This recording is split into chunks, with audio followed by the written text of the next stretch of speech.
हाँ जी दोस्तों, आप लोग कैसे हो? आई होप आप लोग बहुत बहुत बहुत अच्छे से अपना प्रिपरेशन कर रहे हो। तो दोस्त, आज ये दोस्त आपका मेंटर आपके लिए AS1 related to your advance accounting के paper disclosure of accounting policies हम लोग आज डिस्कस करेंगे। तो दोस्त, ये बहुत छोटा सा और ये सबसे फर्स्ट अकाउंटिंग स्टैंडर्ड है आपका, और ये बेस बिल्डर है। तो अगर हम लोग इसको with in short span of time, मतलब विद इन नेक्स्ट 20 मिनट्स और 15 to 20 मिनट्स हम लोग इसको कवर करने वाले। और सबसे इंटरेस्टिंग पार्ट क्या है पता है दोस्त? कि आपको आज हम एक बैलेंस शीट दिखाएंगे एक कंपनी का, जहां पे ये अकाउंटिंग पॉलिसी आप जो सीखोगे ना अभी, उसका प्रैक्टिकल इंसाइट आप उस पर्टिकुलर कंपनी के बैलेंस शीट में देखो, जो एक लिस्टेड कंपनी है नेशनल स्टॉक एक्सचेंज में। तो दोस्त, क्या चीज का वेट, चलिए स्टार्ट करते हैं अपना बहुत सुपर डुपर एक mini revision of the accounting standard 1 related to the disclosure of accounting policy. Last तक बनना बहुत जरूरी है, क्योंकि आपको वो बैलेंस शीट भी चेक करना है कंपनी का with respect to the practical insight. चलिए दोस्तों, देखिए अपन का जो ये बैलेंस, सॉरी, अपन का जो अकाउंट स्टैंडर्ड है वो है आपका AS1, that is disclosure of accounting policies. आपको पॉलिसीज के रिगार्डिंग जो भी एक कंपनी में फाइनेंशियल स्टेटमेंट हम लोग प्रिपेयर करते हैं ना, एक कंपनी का जो फाइनेंशियल स्टेटमेंट प्रिपेयर करते हैं, उसमें आप प्रिपरेशन करने के टाइम पे जैसे बैलेंस शीट, जैसे प्रॉफिट एंड लॉस, जैसे कैश फ्लो, जैसे आपका नोट्स टू अकाउंट्स, तो आपको क्या क्या चीजें याद रखने हैं while you are preparing them, as well as आपको क्या क्या पॉलिसी वहां पे शो करना है, डिस्क्लोज करना है, ताकि भाई सामने वाला जो इन्वेस्टर्स है अपन के कंपनी में, उनको समझ में आ जाए कि yes, the company has prepared the balance sheet, the PL with respect to that part. तो चलो दोस्तों समझते, देखिए सबसे पहले पॉलिसी होते क्या है। अच्छा, पॉलिसी जो ना, policy is nothing but the principle and set of methods adopted by the entity in preparation and presentation of financial statement। मतलब क्या बोले सर, कि कंपनी जो होते हैं ना, कोई कंपनी या तो कोई एंटिटी जो होते हैं, वो अपने जो प्रिपरेशन करते हैं या प्रेजेंटेशन करते हैं अपने फाइनेंशियल स्टेटमेंट का, जैसे बैलेंस शीट हो गया, PNL हो गया, कैश फ्लो स्टेटमेंट हो गया, या नोट्स टू अकाउंट्स, उसमें जो प्रिंसिपल एंड मेथड यूज करते फॉर प्रिपेयरिंग देम, हम लोग उसको क्या बोलते हैं सर? पॉलिसीज बोलते हैं। आप बोल सकते हो कि एक टेक्निक, आप बोल सकते हो कि एक प्रोसीड्योर, एक स्टेप्स जो फॉलो करके अपन बैलेंस शीट PL को प्रिपेयर करते हैं। तो ये सब अगर स्टेप्स या प्रोसीड्योर मेथड फॉलो नहीं करेंगे तो अपन बैलेंस शीट कैसे बनाएंगे? तो सामने वाले को समझ में कैसे आएगा कि सर हम लोगों ने ये वाला मेथड यूज किया है। आप सोचो, एग्जाम्पल में सबसे पहले चलता हूं। अगर सोचिए एक कंपनी में स्टॉक सबसे ज्यादा इंपॉर्टेंट होता है, तो आप स्टॉक का जब वैल्यूएशन करते हो, तो आप स्टॉक का वैल्यूएशन इधर फीफो में करते हो, मतलब फर्स्ट इन फर्स्ट आउट, या तो लीफो में करते हो, लास्ट इन फर्स्ट आउट, या तो आप वेटेड एवरेज कॉस्ट मेथड से करते हो। मतलब सर, अगर हम लोग स्टॉक का वैल्यूएशन कर रहे हैं, तो स्टॉक का वैल्यूएशन किस तरीके से, कौन सा मेथड फॉलो करके कर रहे हैं, ये आपको बताना बहुत जरूरी है, नहीं तो हम समझेंगे कैसे? सोचो ना, मैं इन्वेस्टर हूं, आप सोच लो आप इन्वेस्टर हो, तो आपको कैसे समझ में आएगा कि भाई आप, मतलब सामने वाला जो XYZ कंपनी है, उन्होंने जो बैलेंस शीट बनाया उनका मेथड क्या है? क्या मैं थोड़ी है मुझे पता हो जाएगा कि आप जो किए हो वो मुझे पता है? क्योंकि मैं तो मैं नॉर्मल इन्वेस्टर हूं, मैं एक जॉब करता हूं कंपनी में, और आपके कंपनी के शेयर में इन्वेस्ट किया हो, तो मुझे कैसे पता होगा? तो आपको इंफॉर्मेशन अपने स्टेक होल्डर इन्वेस्टर को देने के लिए आपको मेथड को प्रिस्क्राइब करना, बोलना बहुत जरूरी है, जो आप कहां पे करोगे? फाइनेंशियल स्टेटमेंट के थ्रू। तो दोस्त, आपको सबसे पहले एग्जाम्पल के तौर से, जब आप कोई मेथड फॉलो कर रहे हो, जैसे इन्वेंटरी वैल्यूएशन के टाइम पे, तो आप जरूर उस मेथड के बारे में बैलेंस शीट में डिस्क्लोज करोगे। बैलेंस शीट में नहीं, मतलब नोट्स टू अकाउंट्स में डिस्क्लोज करेंगे कि मैंने अपना इन्वेंटरी को वैल्यू किया है फीफो मेथड में। अब आप सिर्फ डिस्क्लोज करोगे कि कौन सा मेथड फॉलो किया, लेकिन जो उसका प्रोसीजर होगा वो कौन बताएगा सर? AS2, जो हम लोग AS2 में जाके सीखेंगे। Got it? अब आइए दूसरे एग्जाम्पल में, वैल्यूएशन ऑफ PP, मतलब प्रॉपर्टी प्लांट एंड इक्विपमेंट। सोचो आपने जो फिक्स्ड एसेट, जैसे फर्नीचर हो गया, जैसे आपका प्लांटर मशीनरी हो गया, या तो बिल्डिंग हो गया, आपने उसको क्या कॉस्ट या तो रिवैल्यूएशन मॉडल में, कौन सा मॉडल में आपने उसको फॉलो किया है प्रिपरेशन करने के लिए, तो वैल्यू करने के लिए, तो आपको ये बताना बहुत जरूरी है। तो आप कौन सा मॉडल, कॉस्ट या रिवैल्यूएशन मॉडल फॉलो कर रहे हो, तो आपको बताना बहुत जरूरी है। एंड किस तरीके से प्रिपरेशन करना है, मतलब कॉस्ट मॉडल में कैलकुलेशन क्या होगा, रिवैल्यूएशन में कैलकुलेशन क्या होगा, वो तो AS10 बताएगा दोस्तों। चलिए थर्ड एग्जाम्पल सर।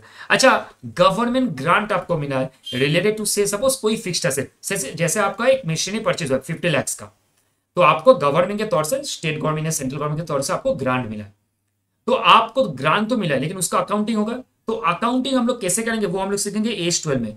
लेकिन आप सोचिए कि आपको ग्रांट को बुक्स में किस तरीके से रिकॉर्ड करना है, उसका मेथड दिया गया। दो मेथड आपसे मैं डिस्कस करता हूं। नंबर 1, जैसे आप जो प्लांट एंड मशीनरी के कॉस्ट आपने जो बियर किया है, अगर उसके अगेंस्ट में ग्रांट मिला है, तो आप प्लांट मशीनरी का कॉस्ट घटा दो। ऑब्वियस सा बात है, 50 लाख का खर्चा हुआ है, 10 लाख सरकार से मिल चुका है, तो 40 लाख का ही तो आपका इफेक्टिव कॉस्ट हुआ ना।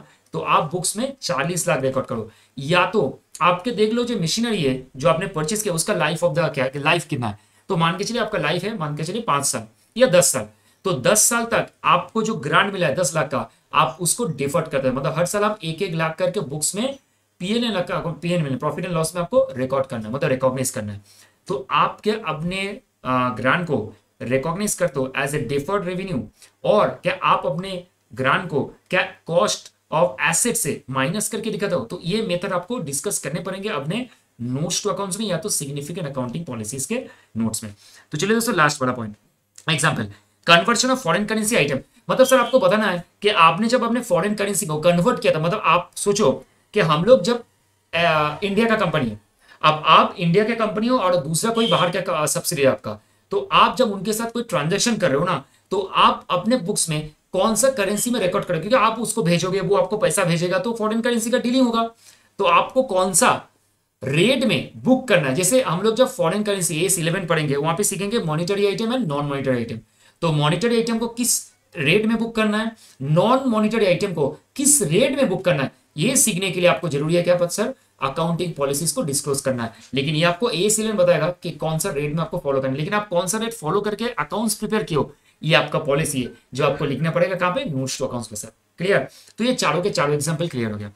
अब सर आप सोचो कि आप एक नॉर्मल इन्वेस्टर हो, आप एक कंपनी का कोई कंपनी का अगर मैनेजमेंट है या तो बोर्ड ऑफ डायरेक्टर है, कंपनी कौन सा मेथड फॉलो करेगा, कंपनी कौन सा पॉलिसी फॉलो करेगा, कंपनी कौन सा प्रिंसिपल्स फॉलो करेंगे अपने अकाउंट्स को प्रिपेयर करने में, अपने प्रेजेंटेशन करने में फाइनेंशियल स्टेटमेंट्स को, इसका responsibility only and only management के ऊपर होना चाहिए। तो भाई एक चीज याद रखना है आपको कि selection of accounting policy is upon the management, okay, is upon the management after considering the nature of business. आपका बिजनेस का नेचर आप देखो, आप अपने बिजनेस का लीगल रिक्वायरमेंट क्या देखो, क्या लॉ आपके ऊपर लागू होता है आप देखो, एंड आपके ऊपर क्या अकाउंटिंग स्टैंडर्ड आपके ऊपर लागू होता है वो देखो। इतना सब कुछ देखने के बाद आप डिसाइड कर लीजिए कि आपका अकाउंटिंग पॉलिसी क्या होने वाला है, आपका इन्वेंटरी वैल्यूएशन क्या होने वाला है, आप कॉस्ट या रिवैल्यूएशन मॉडल में अकाउंट्स को फॉलो करोगे कि नहीं। तो ये सब चीज देखने के बाद डेफिनेटली आप अपने बुक्स ऑफ अकाउंट्स के अकाउंटिंग पॉलिसीज को फाइनेंशियल स्टेटमेंट में डिस्क्लोज कीजिए। चलिए सर अब समझते हैं what is a basic requirement और the benefit of disclose of accounting policies. अच्छा दोस्त सबसे इंपॉर्टेंट, अगर आपको ये वाला नोट चाहिए तो प्लीज डिस्क्रिप्शन बॉक्स में जाइएगा, वहां पे मेरा गूगल ड्राइव का लिंक दिया है, आप इसमें क्लिक कीजिएगा आपको मिल जाएगा। और ऑब्वियसली इंपॉर्टेंट, इसके बाद हम लोग स्टार्ट करेंगे इंपॉर्टेंट क्वेश्चन आंसर सॉल्यूशन करना, तो उसका भी आपको जो PDF है वो भी यहाँ पे मिल जाएगा। तो दोस्त आप लोग क्लिक कीजिए, आपको वन शॉट में वो डॉक्यूमेंट मिल जाएगा और आप इससे अपना पढ़ाई को बहुत इजीली कर सकते हो। आप सोचिए कि बेसिक रिक्वायरमेंट क्या है, आपका अकाउंटिंग पॉलिसी को डिस्कस करने का रिक्वायरमेंट क्या है, क्यों हम लोग करेंगे भाई, what is the requirement of that. देखिए all significant accounting policies adopted by the entities should be disclose. आपको जरूर डिस्क्लोज करना है, कहां पे डिस्क्लोज करना है, at one place in notes to accounts and significant accounting policies such disclosure should form part of financial statement. मतलब sir आपको आपने जितना भी अकाउंटिंग पॉलिसी को अपने प्रेजेंटेशन करने के लिए फाइनेंशियल स्टेटमेंट को, जितना भी अकाउंटिंग पॉलिसी को आप अडॉप्ट किए हो, फॉलो किए हो, सब पॉलिसी को आपको बैलेंस शीट PNL बनाने के टाइम पे नोट्स टू अकाउंट्स में जरूर डालना है। और आप सिर्फ नोट्स टू अकाउंट्स में नहीं डालोगे, नया एक चीज आपको सीखने को मिला है दोस्त यहाँ पे, सिग्निफिकेंट अकाउंटिंग पॉलिसी। आप सिग्निफिकेंट अकाउंटिंग पॉलिसीज के थ्रू भी अपने पॉलिसीज को डिस्क्लोज करेंगे, ठीक है। एंड डेफिनेटली आपको सारी चीज एक जगह पे डिस्क्लोज करना है, कहां पे, फाइनेंशियल स्टेटमेंट में। क्योंकि फाइनेंशियल स्टेटमेंट में हम लोग क्या क्या बनाते हैं दोस्तों, हम लोग बैलेंस शीट प्रिपेयर करते हैं, हम लोग PNL प्रिपेयर करते हैं, करेक्ट, हम लोग बैलेंस शीट प्रिपेयर करते हैं, PNL को प्रिपेयर करते हैं, हम लोग CFS को प्रिपेयर करते हैं, हम लोग नोट्स टू अकाउंट्स को लिखते हैं वहां पे, और ये जो एक साथ में हम लोग इसको बोलते हैं सर फाइनेंशियल स्टेटमेंट। तो आपको फाइनेंशियल स्टेटमेंट में अपने सिग्निफिकेंट अकाउंटिंग पॉलिसीज को डिस्क्लोज करना है दोस्त। अब देखिए रिक्वायरमेंट क्या है, मोस्टली समझ गए कि हमको डिस्क्लोज करना बहुत ज्यादा जरूरी है, लेकिन हम लोग डिस्क्लोज क्यों करेंगे, for proper and better understanding of financial statement so that user means आपका stake holder, investor, creditor, debtor, management, government, everyone can do meaningful comparison with other entities and take proper decision. अच्छा आप अगर inventory का valuation कौन सा method में किए हो, या तो आप अपने इन्वेस्टमेंट का वैल्यूएशन कौन सा मेथड में किए हो, आप अगर ये डिस्क्लोज नहीं करेंगे तो एज ई इन्वेस्टर मुझे क्या पता होगा कि आपका कंपनी का क्या फंडामेंटल्स है। अगर मैं समझूंगा नहीं कि आपके कंपनी कौन सा मेथड फॉलो करते हैं, तो मुझे कोई दूसरे सिमिलर टाइप ऑफ कंपनी के साथ आपके कंपनी को कंपैरिजन करने में बहुत तकलीफ होगा, तो मुझे इन्वेस्टमेंट डिसीजन लेने में भी बहुत प्रॉब्लम होगा। तो आपको for the sake of investor, for the sake of stakeholder, आपको वो सारी चीज डिस्कस करने बहुत अच्छे से, ताकि एज इन्वेस्टर या स्टेक होल्डर हम लोग प्रॉपर जजमेंट ले पाए आपके बैलेंस शीट पीएल को पढ़ने के बाद कि आपने कौन सा पॉलिसी फॉलो करके अपना फाइनेंशियल स्टेटमेंट को प्रिपेयर किया हो दोस्त। करेक्ट। तो दोस्तों, आप अगर अपना फाइनेंशियल स्टेटमेंट में अकाउंटिंग पॉलिसीज को डिस्कस नहीं करते हो तो वो इनकम्प्लीट है। ऑब्वियस सा बात है, मतलब आप खाना तो खा लियो, मतलब विदाउट पानी, खाना खा ली विदाउट पानी। खाना बनाना भी जैसे पानी का रिक्वायरमेंट होता है, खाना खाने के टाइम पे भी पानी का बहुत रिक्वायरमेंट होता है। तो आप खाना बना लोगे विदाउट पानी, ये तो बिना सोचे, मतलब सोच ही नहीं पाएंगे। खाना मतलब आपको अगर फूड प्रिपेयर करना है तो पानी तो चाहिए चाहिए दोस्त। करेक्ट। तो फाइनेंशियल स्टेटमेंट में अकाउंटिंग पॉलिसी, क्योंकि ये तो फर्स्ट स्टेज है ना, बिना पॉलिसी का आप कैसे बैलेंस शीट बनाओगे। तो पॉलिसी इज इंपॉर्टेंट, अदरवाइज आपका फाइनेंशियल स्टेटमेंट पूरा इनकम्प्लीट, मतलब उसका ढांचा ही इनकम्प्लीट हो जाएगा। चलिए दोस्तों, अब आप सबसे important consideration for selection of accounting policies. देखिए, हम लोग जब अकाउंटिंग पॉलिसीज को बुक्स ऑफ अकाउंट्स में, सॉरी फाइनेंशियल स्टेटमेंट में, नोट्स टू अकाउंट्स में लिखते हैं या तो सिग्निफिकेंट अकाउंटिंग डिस्क्लोजर में देते हैं हम लोग, उस टाइम पे सबसे इंपॉर्टेंट होता है कि आप कौन सा कंसिडरेशन को दिमाग में रखते हुए अपना फाइनेंशियल स्टेटमेंट प्रिपेयर करोगे, सबसे इंपॉर्टेंट। तो देखिए, consideration for selection of accounting policy, दो इंपॉर्टेंट पार्ट है। एक होता है प्राइमरी कंसिडरेशन, एक होता है अदर मेजर कंसिडरेशन। एक होता है प्राइमरी कंसिडरेशन, एक होता है अदर मेजर कंसिडरेशन। आप सोचिए दोस्त कि आप अगर अपना बैलेंस शीट पीएल को बना रहे हो, सबसे इंपॉर्टेंट ये हम लोग बार बार बोलते हैं, भाई आप ट्रू एंड फेयर व्यू दिखाओ। मतलब आपने जो भी काम किया हो, आपने जो भी ट्रांजेक्शन किया हो, सब ट्रांजेक्शन को ऑनेस्टली अपने बुक्स में दिखा दो। क्या हम लोग ये करते? कभी नहीं करते। हम लोग तो ऊपर नीचे करते ही करते। But yes, because it is important, so we can see it's a primary consideration. दोस्तों देखिए क्या लिखा है, policy so selected should give true and fair view of the financial statement. तो दोस्त, ट्रू एंड फेयर व्यू आपका financial statement आपको reflect करवाना चाहिए, ताकि आपके पॉलिसी के साथ वो जस्टिफाई हो पाए। अब सबसे इंपॉर्टेंट जो सीखने वाला बात है वो है आपका अदर मेजर कंसिडरेशन। इसके बिना तो आप अकाउंटिंग पॉलिसीज, मतलब इसके बिना आप बोल सकते हो कि आपका जो फाइनेंशियल स्टेटमेंट है वो अधूरा है, मतलब वो सही नहीं होगा एकदम। ठीक है, तो क्या क्या कंसिडरेशन हम लोग लेंगे जब अकाउंटिंग पॉलिसी हम लोग सिलेक्ट करेंगे, क्योंकि अकाउंटिंग पॉलिसी इनसे सिलेक्ट होकर आते हैं। सबसे इंपॉर्टेंट मुद्दा वाला बात, नंबर 1 है आपका प्रूडेंस। क्या है सर प्रूडेंस? अच्छा, प्रूडेंस का मीनिंग क्या सोचिए। अगर हम थोड़ा प्रूडेंस का मीनिंग को लिखते हैं ना, तो प्रूडेंस का कुछ ऐसा मीनिंग है, ठीक है एक सेकेंड, हाँ, प्रूडेंस का कुछ ऐसा मीनिंग है, cautious while doing practical matters. ये कुछ इंग्लिश मीनिंग है। Okay, practical matter. सर जी ये बता दो, भाई भैया ये बता दो कि क्या मीनिंग है इसका। ठीक है, तो पानी पी लेते हैं, 1 मिनट। मुझे बता दो भैया कि ये क्या मैटर आपने लिख लिया कि सर आप अगर कोई भी काम करने के लिए जाते हो ना, सबसे पहले आप ना थोड़ा कॉशियस हो जाओ। आप देख लो, समझ लो कि आप जो कर रहे हो वो कितना सही है, कितना हित में है आपके कंपनी में, तो अपने एंटिटी के बेस में। तो आप सबसे पहले समझो, प्रूडेंस का मीनिंग होता है कि अगर आप अपने बैलेंस शीट या फाइनेंशियल स्टेटमेंट को प्रिपेयर कर रहे हो, सबसे पहले आप बहुत कॉशियसली अपने फाइनेंशियल स्टेटमेंट को प्रिपेयर करो और आप वो सारी चीजों को अप्लाई करो जो आपके कंपनी के फेवर में है और आपके कंपनी के फाइनेंशियल स्टेटमेंट को true and fair view reflect करता है। तो दोस्त देखिए क्या लिखा है, management should be cautious while applying accounting policies such that कि भाई प्रूडेंस मतलब cautious while doing practical matter। Sir आप एक चीज समझो, अगर आपका लॉस होने वाला है, आप श्योर हो के लॉस होने वाला है, या तो आपका कोई ऑब्लिगेशन अराइज होगा, पक्का एकदम 100% पक्का, सर आप उस लॉस को बुक कर लो, ताकि पहले से थोड़ा कंजर्वेटिव अप्रोच यूज करे, थोड़ा कॉशियस हो जाए। मैनेजमेंट है ना कंपनी का, भाई मुझे लगता है कि लॉस होने वाला है, मतलब सोचो एक डेटर है जिनको मुझे पैसा, सॉरी जिनसे मुझे पैसा मिलने वाला है। अब वो डेटर जो है, वो डेटर पक्का पैसा नहीं लेगा, क्योंकि उसके बैंक बैलेंस में 10 रुपए पड़ा हुआ है। ये एक इंटरनल सोर्स ऑफ इंफॉर्मेशन से मुझे मिला है। तो आपको अगर पता है कि उसके पास 10 रुपया है, अब वो उसका बिजनेस पूरा शटडाउन हो चुका है, उसके पास कोई खुद का प्रॉपर्टी नहीं है, सारे प्रॉपर्टी बैंक वाले लोग जब्त कर चुके हैं, तो भाई आपको तो पता है कि सिचुएशन के लॉस पक्का होने वाला है। आप उस पर्टिकुलर डेटर को या कस्टमर को आपने 1 लाख का माल बेचा है, तो आप उसका लॉस बुक कर लो भाई, उसका प्रोविजन बना के लॉस बुक कर लो, क्योंकि आपका तो लॉस ही है ना, आपका तो लॉस है, इसको बोलते हैं प्रूडेंस। मतलब आप कॉशियसली अपने पॉलिसीज को इस तरीके से फ्रेम करके फॉलो करो ताकि आप लॉसेस को बुक कर लो। लेकिन सर, लेकिन अगर लॉसेस को बुक करते हो सब ऐसा ही है, कोई दिक्कत नहीं। लेकिन सर अगर आपको लग रहा है कि प्रॉफिट होने वाला है, उसको तब तक बुक मत कीजिए जब तक आपका रियलाइज ना हो जाए। मतलब sir, until and unless the profit is realise, please book मत कीजिए, गड़बड़ हो जाएगा। तो प्रॉफिट तभी बुक कीजिए जब आपका प्रॉफिट एकदम एक्चुअल में रियलाइज हो जाएगा।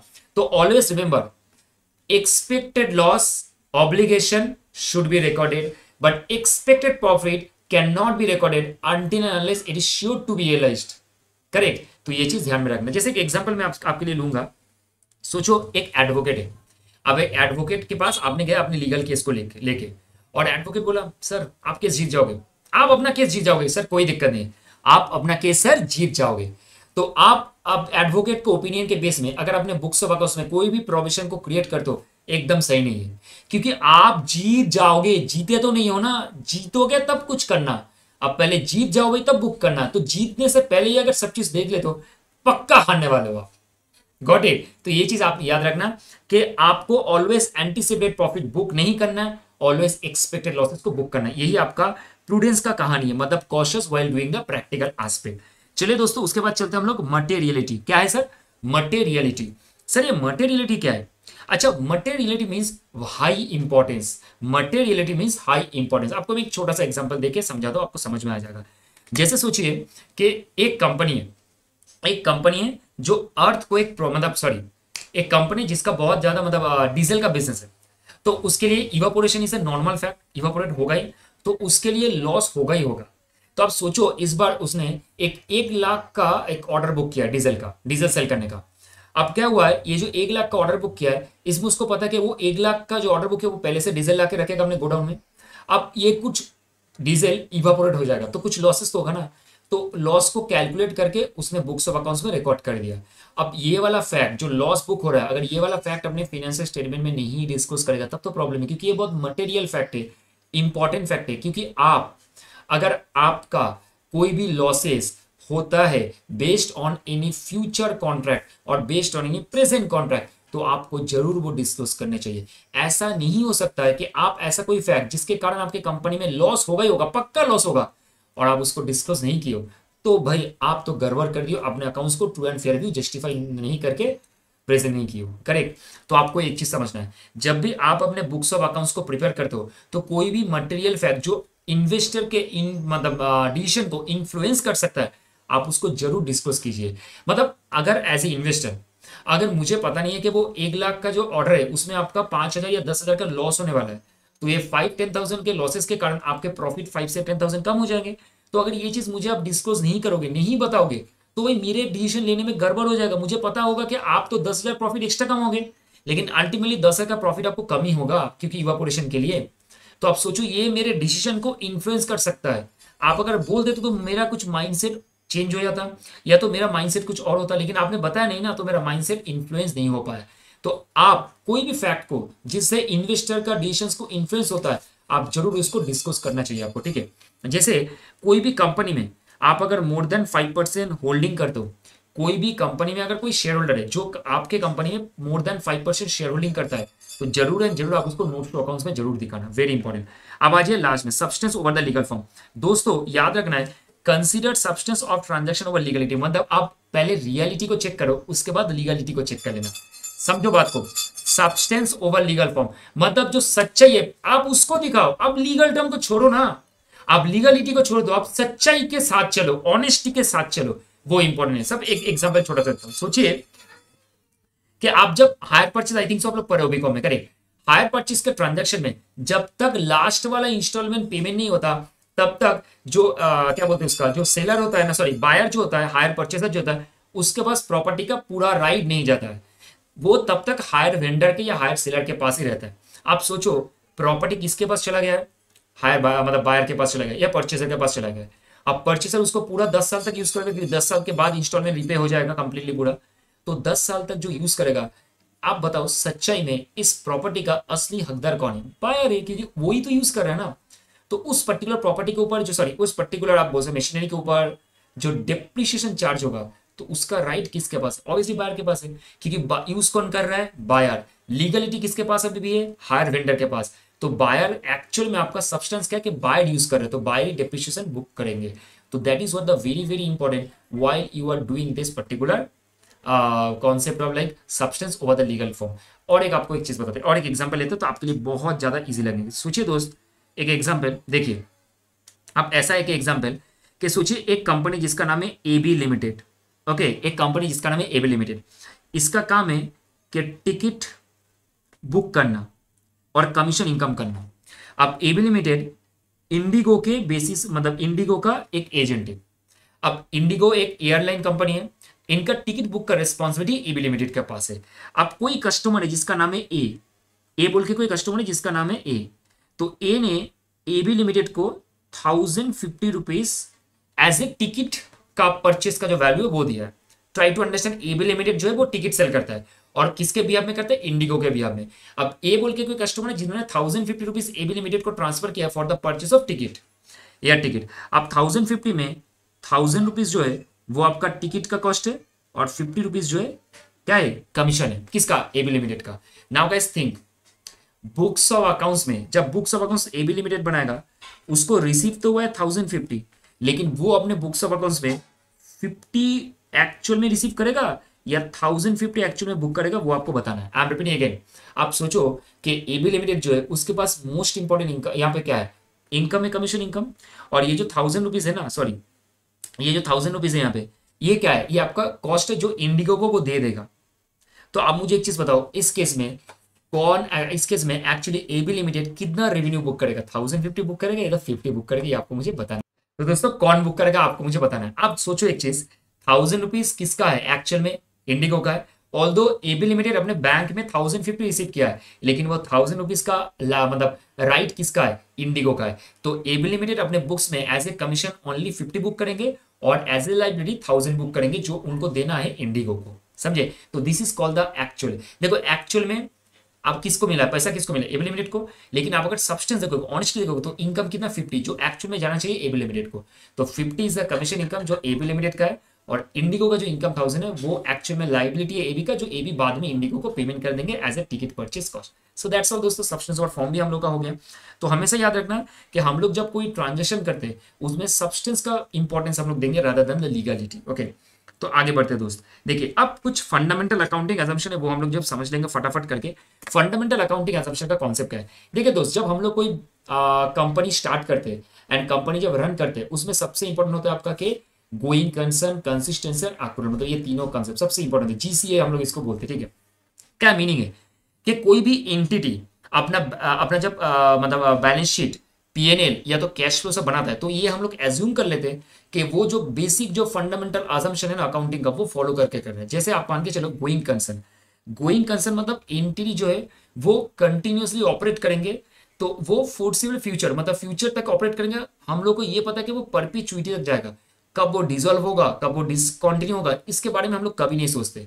मतलब ऐसा है, अब लीगल टर्म के हिसाब से सोचोगे, मतलब मेंबर में come and go but the company will last for ever. मतलब मेंबर तो आएंगे जाएंगे लेकिन कंपनी कंटिन्यू होते रहेंगे। This is called the concept of perpetuity in the law, and in case of there it is called the going concern. Actually वो perpetual है, ठीक है।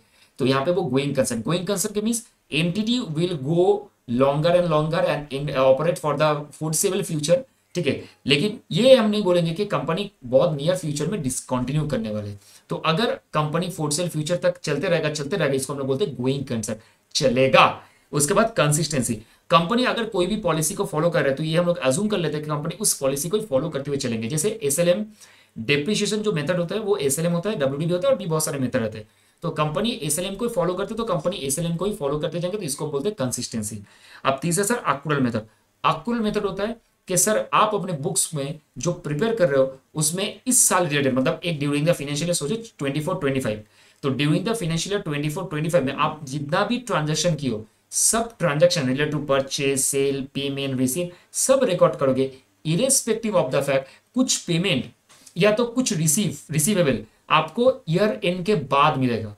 आई एम ट्राइंग टू से सोचिए आप कि आप जो भी आप ट्रांजेक्शन कर रहे हो ना, जो भी ट्रांजेक्शन आप कर रहे हो 24-25 में, वो सारे ट्रांजैक्शन को आप इस पर्टिकुलर ईयर में बुक कर लोगे, मतलब फाइनेंशियल ईयर 24-25 में बुक कर लोगे पूरा। लेकिन अगर आपको कोई भी पेमेंट या तो कोई भी रिसीवेबल आपको बाद में आता है, मतलब 25-26 फाइनेंशियल ईयर में आता है, उससे कोई फर्क नहीं पड़ता है।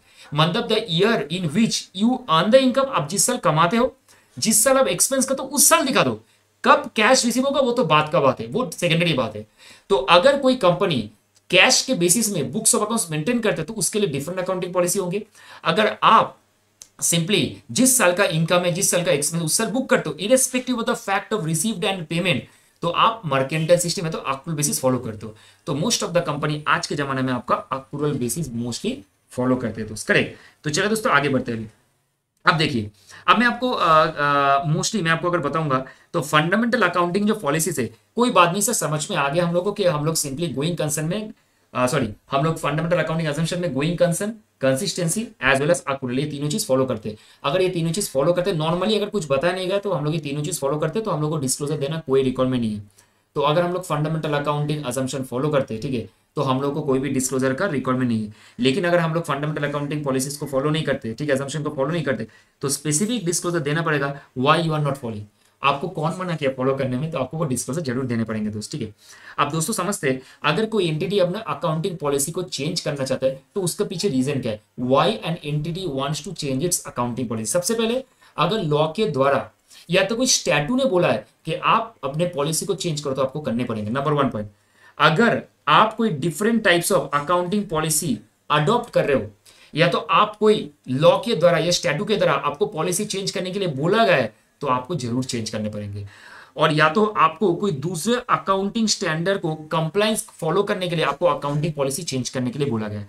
तो दोस्त आप अपने बुक्स ऑफ अकाउंट्स मतलब फाइनेंशियल स्टेटमेंट को प्रिपेयर करने के लिए आप कोई भी अकाउंटिंग पॉलिसी फॉलो कर सकते हो, चेंज कर सकते हो, अगर वो लॉ या स्टैट्यू के द्वारा रिक्वायरमेंट हो, या तो कोई अदर अकाउंटिंग स्टैंडर्ड आपको कंप्लायंस से रिलेटेड बोला गया कि चेंज करने के लिए। या तो ऐसा भी हो सकता है कि आपको बोला गया कि आप ना अपना जो बैलेंस शीट है ना बहुत सही नहीं लग रहा, मतलब प्रेजेंटेशन वाइज सही नहीं है। आप जो अप्रोप्रिएट मतलब जो होता है ना एक बैलेंस शीट प्रिपेयर करते हैं, देखने भी अच्छा लगता है, भाई आपने फिगर जो लिखे हो उसका calculation with respect to the other calculation figures, तो वो मैचिंग नहीं हो रहा है, कहीं पर थोड़ा गड़बड़ है। तो अप्रोप्रिएट फाइनेंशियल स्टेटमेंट प्रेजेंट करने के लिए कभी कभार हम लोग अकाउंटिंग पॉलिसी को चेंज करते हैं।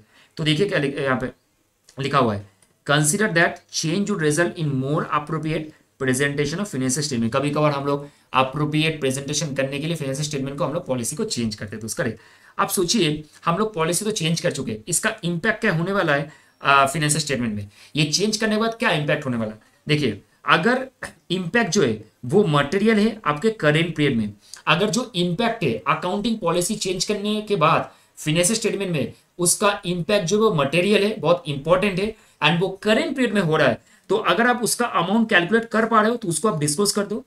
अगर उसका अमाउंट आप कैलकुलेट कर पा रहे हो कि हाँ इतना मेरे को इंपैक्ट हुआ है, तो आप उसको डिस्क्लोज कर दो। अगर आप अमाउंट को कैलकुलेट नहीं कर पा रहे हो, अमाउंट नॉट असर्टेनेबल, देन आप ये फैक्ट लिख दो कि भाई अमाउंट मुझे नहीं कैलकुलेशन आ रहा है, लेकिन ये इतना इंपैक्ट हुआ है। तो सोचिए दोस्तों, अगर आपने अकाउंटिंग पॉलिसी चेंज किया, उसके कारण आपका जो करेंट पीरियड है वो आपका फाइनेंशियल स्टेटमेंट इंपैक्ट हो गया, और वो बहुत ज्यादा इंपॉर्टेंट है, मटेरियल है, तो आप अगर इंपैक्ट को कैलकुलेट कर पाते हो अमाउंट पे, तो आप वो डिस्कस करो। अगर नहीं कर पाते हो कोई बात नहीं, आप डिस्कस कर दो, मुझे अमाउंट पता नहीं लेकिन इतना इंपैक्ट हो सकता है, दैट्स ऑल। ओके, अच्छा, अगर वो करेंट पीरियड में नॉन मटेरियल है but ascertainable in subsequent period, अभी 24-25 है, 24-25 में अकाउंटिंग पॉलिसी चेंज करने से इंपैक्ट फाइनेंशियल स्टेटमेंट कितना होने वाला है वो आपको पता नहीं है, और वो आप सोचोगे नॉन मटेरियल है, लेकिन फ्यूचर में जाके, सॉरी एक सेकेंड, यहां पे देखो क्या लिखा है, असर्टेनेबल, मतलब आपने अगर सोचो अकाउंटिंग पॉलिसी को चेंज किया है, उसके कारण फाइनेंशियल स्टेटमेंट में इंपैक्ट आया है, और वो आपको पता है कितना इंपैक्ट है, लेकिन वो इंपॉर्टेंट नहीं है, खास इंपॉर्टेंट नहीं है, नॉन मटेरियल है, लेकिन 25-26 या तो 26-27 में जाके उसका इंपैक्ट जरूर आने वाला है, तब आप जाके जरूर ये फैक्ट डिस्क्लोज कर देना कि such change in subsequent period to be disclose in current period. तो फैक्ट क्या मतलब क्या क्या डिस्क्लोज करना है, fact of such change in subsequent period to be disclose in current period. Current period में फ्यूचर में क्या चेंज होने वाला है आप उसको अभी से लिख दो। तो अगर कोई फैक्ट नॉन मटेरियल है, फ्यूचर में उसका इंपैक्ट आने वाला है, करंट में नहीं आने वाला है, लेकिन आप कैलकुलेशन कर पाते हो कि कितना इंपैक्ट होने वाला है, तो करंट पीरियड में आप लिख दो उसका फ्यूचर में इम्पैक्ट क्या होने वाला है दोस्तों। Correct. So this is what your changes in accounting policies in financial statement and उसका इम्पैक्ट क्या होने वाला है। तो जरूर हमेशा याद रखना है कि हम लोग सिर्फ बोल देते कि यस डिस्क्लोजर हो गया, कहानी खत्म।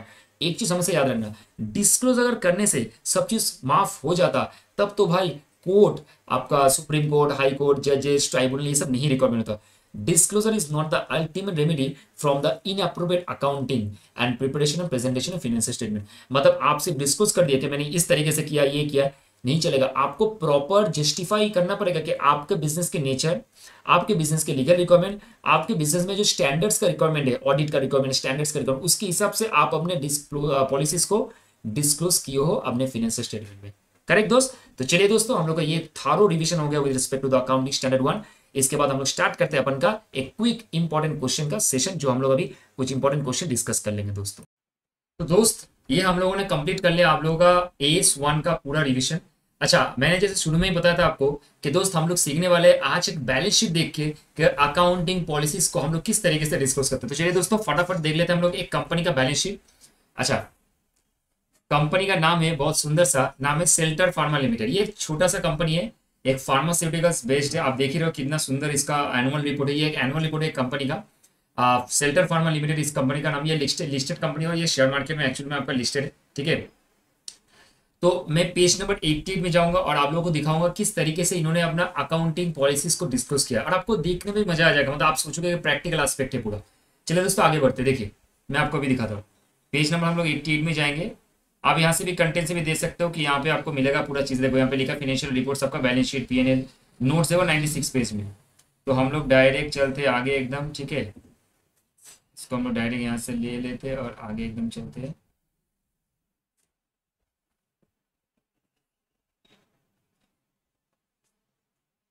चलिए मिल गया, आ जाइए। चलिए दोस्तों देखिए एकदम साफ साफ लिखा है। क्या लिखा है? Disclosure of significant accounting policy. हम रिपीट अगेन, क्या लिखा है? Disclosure of significant accounting policies. ये साफ साफ यहाँ पे लिखा हुआ है। तो ये देखो डिस्क्लोजर सिग्निफिकेंट अकाउंटिंग पॉलिसी में आपको देखने को मिलेगा कि दोस्त यहाँ पे देखिए डिस्क्लोजर में आपको मिलेगा यहाँ पे फाइनेंशियल स्टेटमेंट। सबसे पहले इन्होंने अपने पॉलिसीज में जो फर्स्ट पॉइंट में लिखा है, यहाँ पे देखिए क्या लिखा है, क्या बेसिस उन्होंने रखा है अपना फाइनेंशियल स्टेटमेंट को प्रिपेयर करने के लिए। What is the basis they followed while they prepare the financial statement. सबसे पहले they are prepared in according to the Indian general accepted accounting principle. मतलब गैप को फॉलो करके ये लोगों ने किया है under the historical cost conventions of accrual basis. अच्छा सर, हम लोगों ने अभी पढ़ा था ना फंडामेंटल अकाउंटिंग एनालिसिस, जहां पे थर्ड नंबर आपका असम्पशन था कि एक्रूअल बेसिस। देखिए एक्रूअल बेसिस में फॉलो किया है। GAAP comprises mandatory accounting standard as prescribed section 133 of the Companies Act, read with rule 7 of the Companies Law 14 provision of that। तो ये पर क्या आपको समझ में आ गया कि सर इन्होंने गैप का रूल फॉलो करके अपना फाइनेंशियल स्टेटमेंट प्रेजेंट किया, और सेक्शन 133 के तहत इन लोगों ने अकाउंटिंग करने के टाइम पर अक्रूवल भी फॉलो किया, एज वेल एज गैप के सारे प्रिंसिपल को फॉलो किया जो section 133 of the companies act में लिखा गया है दोस्तों। करेक्ट। अच्छा अब देखिए दोस्तों यहाँ पे यूज ऑफ एस्टिमेट्स, इन लोगों ने जब पॉलिसी फॉलो किया उस केस में जो एस्टिमेट्स वगैरह किया ना, जैसे आपका कैलकुलेशन वगैरह जो होता है वो सारे एस्टिमेट्स होते हैं, तो उसको किस तरीके से किया देखिए। Preparation of financial statement in conformity with generally accepted accounting principle requires management of the company to make estimates and assumptions that affect the reported amount of assets, liabilities, disclosure of contingent liabilities, the date of financial statement, and the reported amount of revenues and expense during the reporting period. Difference between the actual result and the estimated recognized in the period in which the result are known or materialized। बहुत important एक line लिखा गया है, लिखा गया यही कि sir आपका जो भी इंपॉर्टेंट मतलब मान के चलिए जो भी आपका एक्चुअल रिजल्ट है, मतलब जो एक्चुअली फिगर आया है और जो आपका एस्टिमेटेड फिगर है, दोनों के बीच में डिफरेंस हो सकता है। क्योंकि आपने प्रिज्यूम किया था कि मेरा 6 करोड़ का प्रॉफिट आएगा, आपका प्रॉफिट आ गया 2 करोड़ का। ये जो डिफरेंस है ना, ये एक्चुअल में आपका प्लॉट होंगे बुक्स ऑफ अकाउंट्स में डिपेंडिंग ऑन द मटेरियलिटी। मतलब मटेरियलिटी को डिपेंडिंग करके हम लोग इसका बुक्स ऑफ अकाउंट्स में प्रिपरेशन में रिकॉर्डिंग करेंगे। ठीक है, सो this is what the mention. तो ये सारी चीज आपको सीखने को मिलता है यहाँ पे। देखिए अकाउंटिंग कन्वेंशन। अच्छा कन्वेंशन मींस क्या मेथड फॉलो करके, जैसे कन्वेंशन क्या होता है, क्या कन्वेंशन आपका रूल्स पॉलिसी, मतलब पुराना वाला जो कन्वेंशन टाइप का होता है ना, वो कन्वेंशन में देखो क्या फॉलो किया इन लोगों ने। The company follow mercantile system, मतलब जैसे मैंने बोला था एक्रूअल बेसिस। ठीक है, for accounting recognizing income and expenditure accrual basis. The accounts are prepare on historical cost basis and as a going concern. देखिए सर, देखिए गोइंग कंसर्न आ गया, देखिए गोइंग कंसर्न आ गया यहाँ पे। Accounting policy is not referred specifically otherwise as consistent with generally accepted accounting principles। ओहो, सर देखिए तो एक चीज मुझे बताया तो नंबर 1, ठीक है sir. Sir number 2 going concern. Sir number 3 क्या सीखा हम लोगों ने, कंसिस्टेंसी। देखिए सारे मैच कर रहे हैं। तो हम लोग जो फंडामेंटल अकाउंटिंग एजम्पशन किए थे वो सारा चीज यहाँ पे लिखा। और डेफिनेटली गाइस आपको मैंने बोला था कि स्पेसिफिकली डिस्क्लोज करने का रिकमेंड नहीं है, लेकिन आपको जरूर बताना पड़ेगा कि आपने ये चीज फॉलो करके अपने बैलेंस शीट को प्रिपेयर किया। एक बार हम लोग देख लेते हैं। मैंने आपको बताया था, पता है एग्जाम्पल दिया था कि अकाउंटिंग पॉलिसीज का एग्जाम्पल क्या होता है।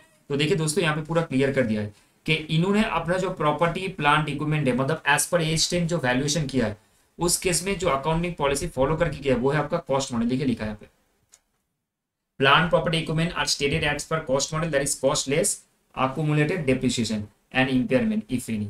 तो दोस्तों ये था आपका एक practical example with respect to the accounting policy. आप कुछ इस तरीके से अकाउंटिंग पॉलिसीज को यहाँ पे डिस्कस करते हो। अब यहाँ पे और भी बहुत सारे देखो, इंटेंजिबल एसेट डेप्रिसिएशन है, रिकॉग्नाइज्ड रेवेन्यू रिकॉग्निशन। अच्छा इन्वेंटरी में आ जाते हैं। देखिए क्या लिखा है, raw material have been valued at lower cost to NRV, cost of finished goods and semi finished are include cost of purchase, conversion cost, other cost, bringing the inventory to present location condition।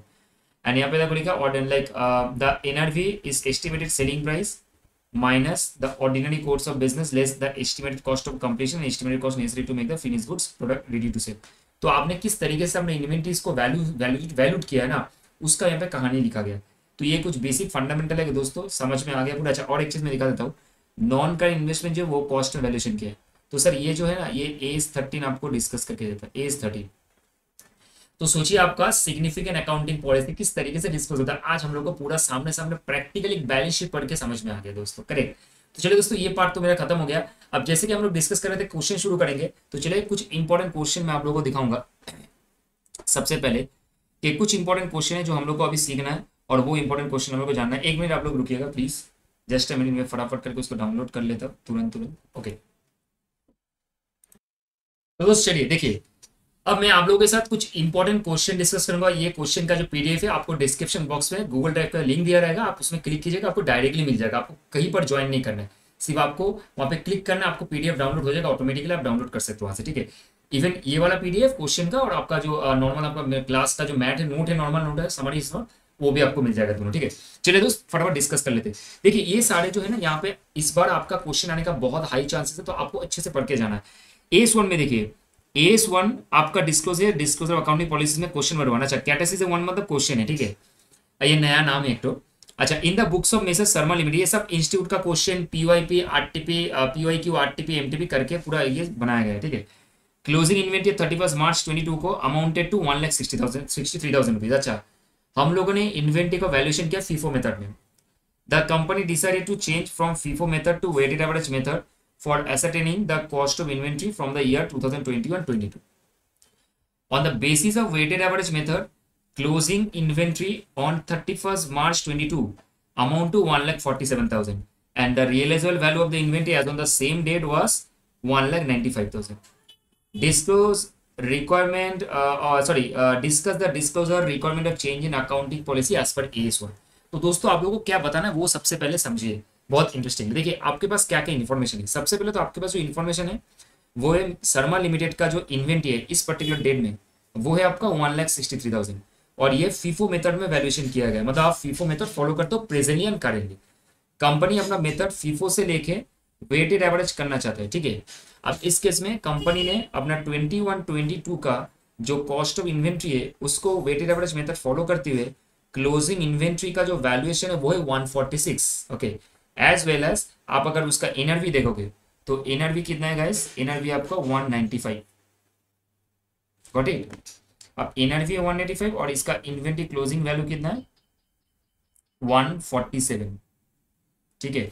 और आपका इसका FIFO method में कितना valuation है 163। तो कुछ कुल मिला के इतना कुछ बेसिक इंफॉर्मेशन आपके पास है, ठीक है।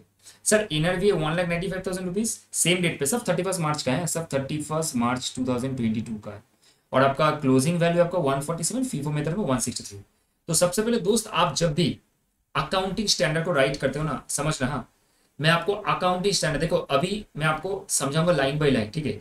आपको जब अकाउंटिंग स्टैंडर्ड स्टार्ट करना है तो आपको वही एक थोड़ा छोटा सा आपको प्रोविजन लिखना है, ठीक है। प्रोविजन में आपको लिखना है कि as per AS1 disclosure of accounting policies we are doing the valuation of the inventory like this and this, okay. तो हम लोग क्या डिस्क्लोज करने वाले उसको वही हम लोग लिखेंगे यहाँ पे। और शर्मा लिमिटेड ने क्या डिस्कस किया वो भी हम लोग लिखेंगे। तो ये एक्चुअल में आपका ना प्रोविजन होता है, याद रखना। जैसे लॉ में हम लोग प्रोविजन लिखते हैं, वैसे ये भी आपका एक प्रोविजन टाइप का है। तो प्रोविजन में क्या लिखा है दोस्तों, चलिए एक बार पढ़ते हैं अच्छे से, ठीक है। देखिए, disclosure of accounting policies AS1 आपको कुछ इस तरीके से लिखना है, ठीक है, याद रखिएगा, आपको कुछ इस तरीके से लिखना है।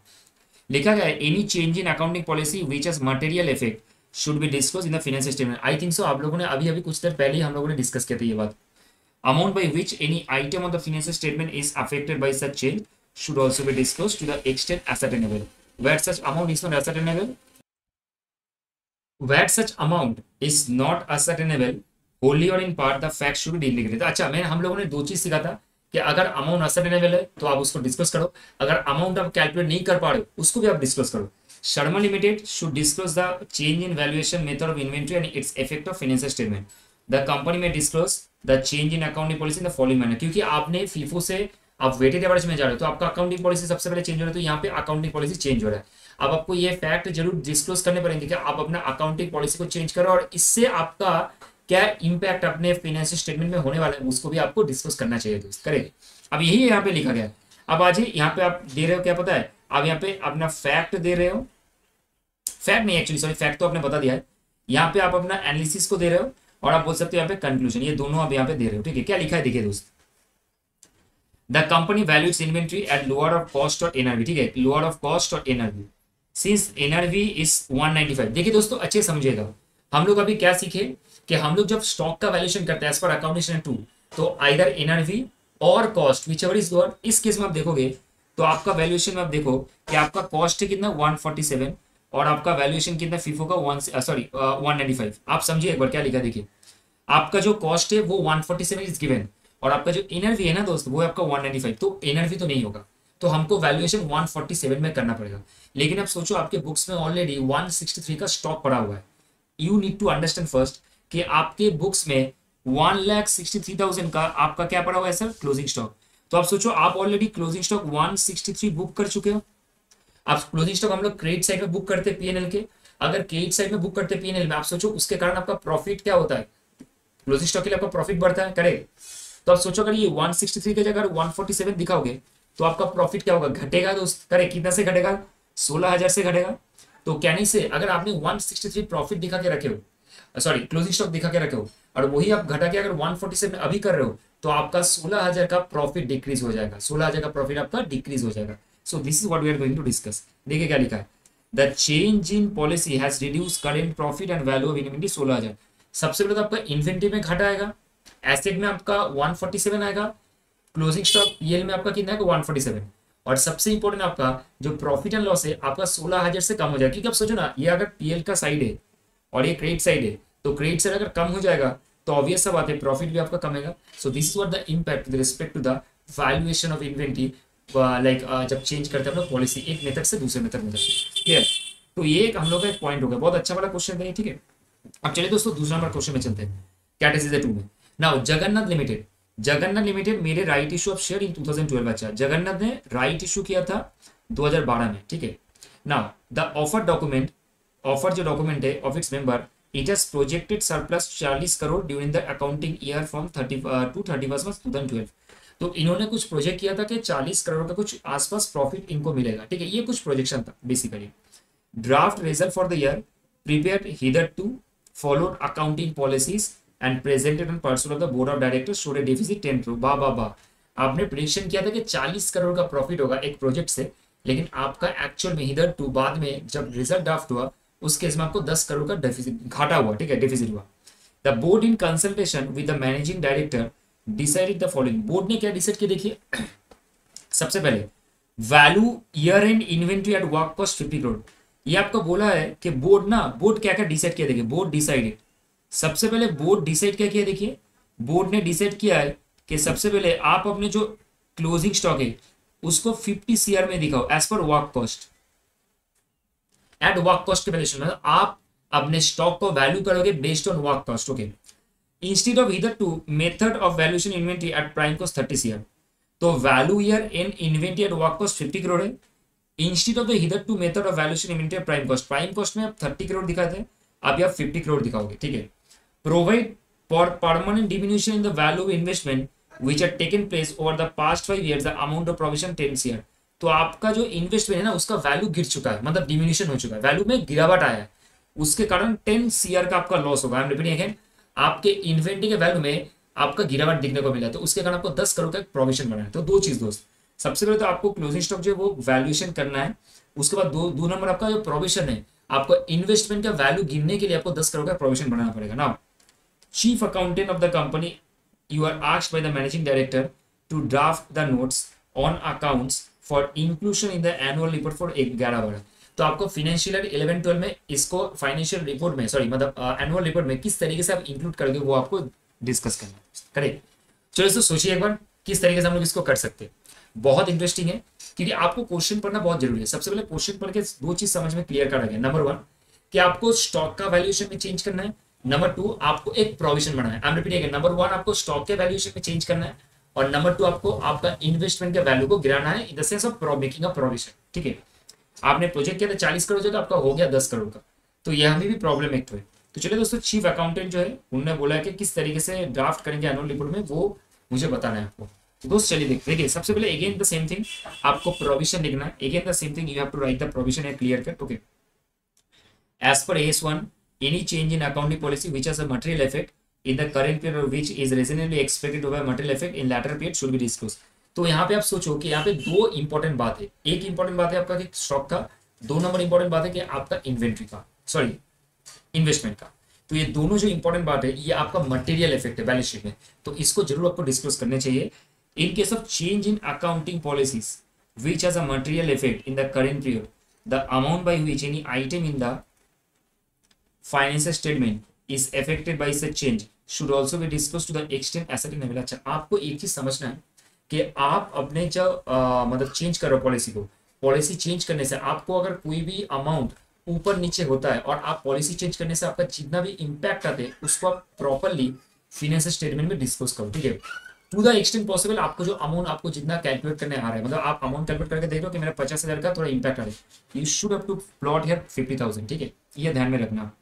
Where such amount is not ascertainable, whole the fact should be indicated definitely। आपको अगर नहीं पता है कि कितना अमाउंट का इंपैक्ट है, छोड़ दो, कोई दिक्कत नहीं, आपको इंडिकेट करना है कि इसलिए मेरा इतना प्रॉब्लम हो सकता है, मतलब due to change in accounting policies my financial statement will be impacted by this amount. तो मुझे इंडिकेट करना है, अमाउंट नहीं लिखना है, इंडिकेट करना है कि ये हो सकता है मेरे हाथ में। ठीक है, accordingly the notes on account should properly disclose the change in its effect. Okay, आपको अपना नोट्स में प्रॉपर्ली उसको डिस्कस करना है, जैसे आप लोगों को सेक्टर फार्मा का बैलेंस शीट देखा था, और आपको चेंज का जो इंपैक्ट है ना वो आपको जरूर लिखना है, मतलब इफेक्ट जो वो जरूर लिखना है। आप देखिए किस तरीके से आप लिखोगे वो सबसे इंपॉर्टेंट है, क्योंकि देखो आपको पता है, एक सेकंड, एक सेकंड, हाँ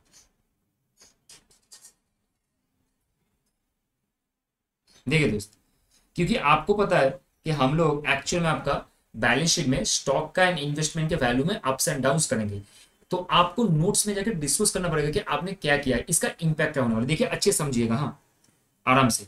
during the year inventory valued at factory cost against the practice of valuing the prime cost. तो आप पहले करते थे प्राइम कॉस्ट में, अभी वैल्यूएशन करते हो वर्क्स कॉस्ट में या फैक्ट्री कॉस्ट में, तो ऑब्वियस सा बात है कि आपका वैल्यू इन्वेंटरी में बहुत ज्यादा चेंजेस दिख सकता है। It was the practice till last year तक आप प्राइम कॉस्ट नहीं किया, इस बार आप वर्क कॉस्ट में करो। This has been done to take cognizance of the more capital intensive method of production on account of heavy capital expenditure during the year। मतलब आप सोचो फैक्ट्री कॉस्ट में आप जितना ज्यादा कॉस्ट इंकर करोगे उसके बेसिस में अगर आप स्टॉक का वैल्यूएशन करोगे तो स्टॉक का वैल्यूएशन बढ़ेगा ना, समझिए आप। कैपिटल इंटेंसिव मींस आप जितना ज्यादा इन्वेस्टमेंट करोगे इन फॉर्म ऑफ कैपिटल, तो आपका उतना ज्यादा कॉस्ट एंड इन्वेस्टमेंट बढ़ेगा अपने कंपनी में, और उसके हिसाब से आपकी कंपनी भी का प्रोडक्ट एंड आपका बिजनेस भी ग्रो करेंगे। तो उस हिसाब मतलब उस हिसाब से अगर देखा जाए तो आप देखोगे आपका जो स्टॉक्स है ना, तो आपका स्टॉक्स पहले होता था प्राइम कॉस्ट, तो उसका वैल्यूएशन ऑब्वियसली कम होगा, क्योंकि प्राइम कॉस्ट के बाद तो वर्क कॉस्ट आता है as per cost sheet, correct. तो अगर आप वर्क कॉस्ट में वैल्यूएशन करो तो आपका क्लोजिंग स्टॉक ऑब्वियसली ज्यादा आएगा, ज्यादा मतलब इंक्रीज हो जाएगा, तो ये एक इंपैक्ट होगा। This is called the capital incentive method के फॉर्म में करना। As a result of this change आपका जो प्रॉफिट है ना वो भी 20 करोड़ से बढ़ जाएगा, और आपका इन्वेंट्री जो है ना वो भी 20 करोड़ से बढ़ जाएगा। सोचो आप, इन्वेंट्री पहले आपने कितना दिखाया था, देखिए यहाँ पे लिखा है, आप अगर इन्वेंट्री का वैल्यूएशन करते तो आपने पहले 30 करोड़ में दिखाया था बेस्ड ऑन प्राइम कॉस्ट, लेकिन आप जब वर्क कॉस्ट में कर रहे हो दोस्तों, देखिए वर्क कॉस्ट में आपने कितना दिखा, देखिए अब वर्क कॉस्ट में 50 करोड़ आप दिखा रहे हो, करेक्ट। तो आप सोचो प्राइम कॉस्ट में 30 करोड़, वर्क कॉस्ट में 50 करोड़, तो ऑब्वियस सा बात है अगर स्टॉक बढ़ेंगे तो 20 करोड़ का आपका मुनाफा होगा, और मुनाफा के साथ साथ आपका इन्वेंट्री का जो वैल्यूएशन है वो भी 20 करोड़ से इंक्रीज हो जाएंगे दोस्त, करेक्ट। तो ये सबसे पहले नोट्स टू अकाउंट्स में मैंने डाल दिया और मेरा क्लियर भी हो गया। अब दूसरा नोट, सर मुझे प्रोविजन बनाना है क्योंकि मेरा इन्वेस्टमेंट का जो वैल्यू है वो गिर चुका है। देखिए, company decided to provide 10 CR for the permanent diminution the value investment, permanent मतलब पूरा गया, इसके बाद ये जिंदा नहीं उठेगा, पूरा 10 करोड़ तो गया, which has taken place over the period of past 5 years. The provision so made has reduced the profit disclosed in the current year accounts by 10 crore.